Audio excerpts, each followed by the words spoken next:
And that is why I would suggest and I would invite you to consider the third purpose of sexual energy.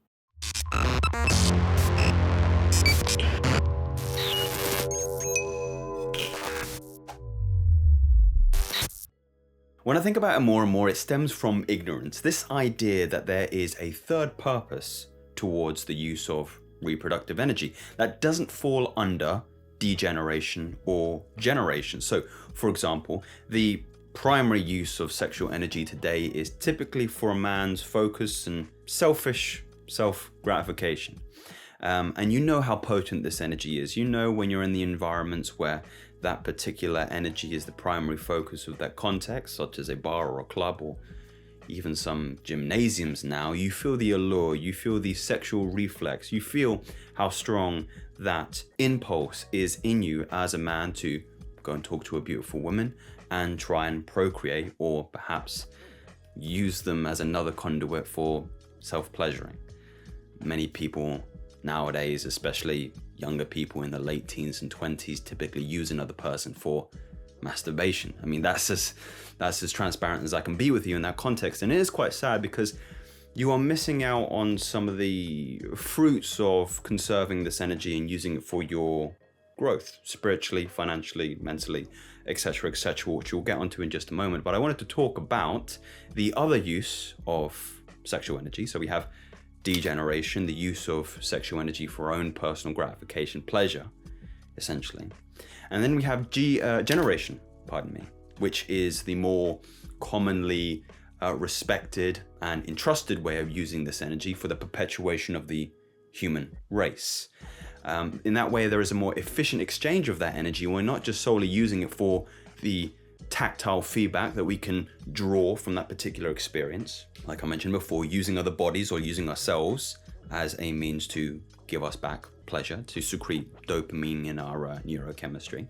But generation, for the perpetuation of our species, to create a son, to create a daughter that we are proud of, that has hopes and dreams and ambitions and will affect the world and the community in a positive light, of course. But then beholds the question to yourselves, but Joseph, how on earth do I begin to marry, those two principles in mind? How can I begin to use my sexual energy efficiently, not just for gratification, but also being sensitive towards the fact that it would be irresponsible for me to keep impregnating my woman and pumping out child after child after child after child. My finances just can't take it, Joseph, to which I empathize deeply. And that is why I would suggest and I would invite you to consider the third purpose of sexual energy, which is regeneration. So we have degeneration, very, very selfish, generation, very, very selfless. And then we have regeneration. How curious. What do you mean, Joseph, regeneration? Well, what I mean is there is a consistency among spiritual practitioners, leaders, guides, I'm talking about your nuns, your monks, your priests, through the practice of celibacy, of chastity. And that is not an error, that is not a coincidence, that is no mistake that there is that underlying principle between them all. And the reason is because when we begin to conserve our sexual energy, when we conquer our lower selves, we bring that energy up and we open up a new dimension of how we can articulate ourselves on the spiritual plane. And there are many individuals, Qigong masters and Tai Chi practitioners, and typically individuals that are more of a predisposition to Eastern teachings that have noticed that they can leapfrog their masters, their guides, their gurus by conserving this particular energy. And perhaps my editor will share a little example here moving forward. The importance is that I had 4 years no sexual contact with anything, not even masturbation. Not even that. And in that 4 years, I reached a kind of level that people around me, they couldn't understand. I jumped over that Kung Fu master, I jumped over that Qigong master, and they only look at me like, how? I only can say, they don't need to know the how. They are only seeing, and what I giving to them, it's the result. The how, they don't need to know. So, as it was said in that video, that particular individual has a lot of success in those 4 years of practicing sexual chastity and continence, and leapfrogging the competition physically, spiritually, mentally, and becoming very, very advanced in some of the practices that he was alluring to, Qigong and Tai Chi and other kind of Eastern practices. But I want to get back to the point of regeneration. Why would you as an individual practice this? Well, I believe if we look at the context of modern Western culture, it is very much in the degenerative practice, self-gratification, pleasure, how much pleasure can I reap from the experience, and trying to marry a good family unit, coming back to God and spirituality and religion, which I believe is a fundamental pillar in how we can bring society back from the depth of depravity. It must be regeneration. It must be looking to how we can rebirth ourselves in the spiritual light, because that is essentially what you're doing when you are practicing chastity, when you are being sexually continent, is you are, a part of you has to die. And I mean this mentally and psychologically, and also physically in a way. We have to supplement our lower selves. If you are to reach your higher self, you have to conquer your lower self. You have to be rid of carnal desires, of impulsivity. And once you realize that the way that we are behaving, that I have been behaving in the past, I'm certainly nobody sitting on my ivory tower here and spouting this rhetoric down to you, because I have been in the depths of depravity. I've been addicted. I have been an active engager in promiscuity and all the other things that I would consider to be self-gratifying and degenerate. And what I realized is that I was behaving from the perspective of a child that doesn't know the ramifications of their actions short term. That if you eat lots and lots of sweets and lots of chocolate, you're going to get fat and you'll get diabetes, And in the same way, you have to look at the use of your sexual energy.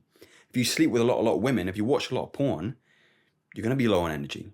You're not going to have the vigor to be able to chase your dreams and build your businesses and support your community and support your wife and your family.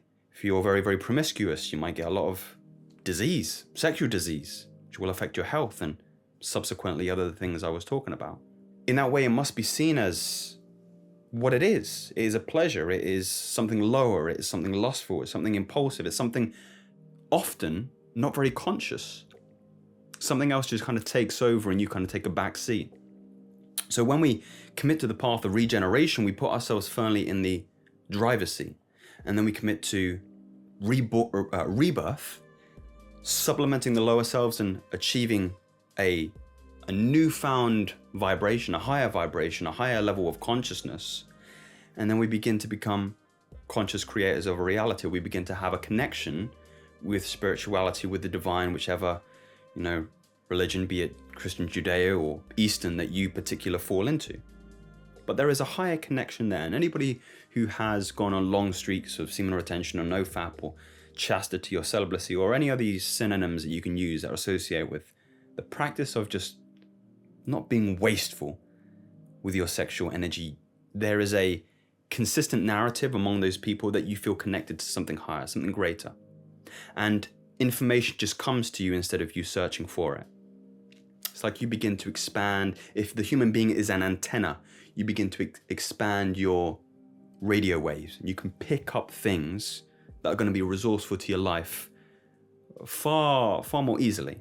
And that is certainly something to consider if you're in a place where you're not happy, where things aren't looking good for you, where you can't see a light at the end of the tunnel, when you do hate your job, where you do hate your present situation. I feel there is nothing more resourceful to a man, regardless of where you are in life, than disciplining your lower selves and opening yourselves up for regeneration, for using that power to better your own life long term, instead of getting that short 5-second burst of euphoria that we most probably, and I have been, addicted to in the past.